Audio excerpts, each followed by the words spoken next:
Aceh World Solidarity Cup, para pemain sepak bola dari luar negeri mulai tiba di kota Banda Aceh melalui Bandara Sultan Iskandar Muda kemarin.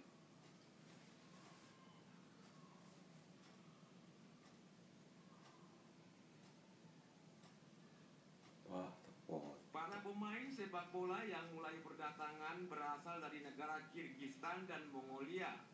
Para pemain yang lebih dahulu hadir adalah negara Kirgistan, kemudian menyusul Mongolia. Ketua Panitia Muhammad Sa'dan Abidin kepada TVRI mengatakan, sampai kemarin sore 2 tim luar negeri sudah tiba. 2 tim lagi yaitu Brunei Darussalam bersama Indonesia akan tiba hari ini.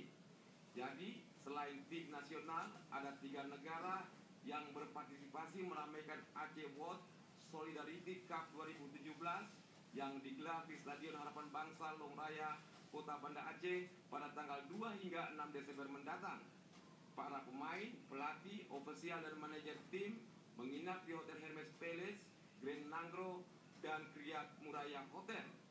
Di setiap hotel itu, panitia telah menyiapkan kendaraan antar jemput menuju tempat latihan.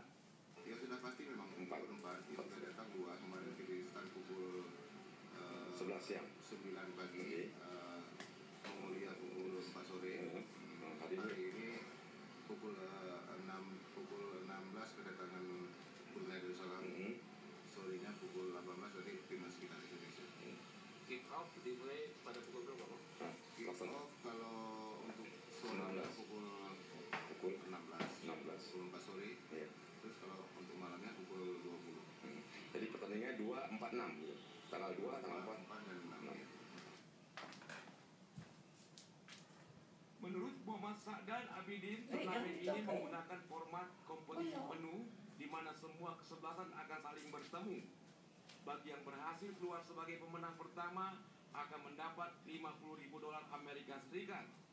Tim fair play $5.000, pemain terbaik dan top skor masing-masing $2.500 Amerika Serikat dengan total hadiah $85.000 Amerika Serikat atau sekitar 1,20 miliar rupiah.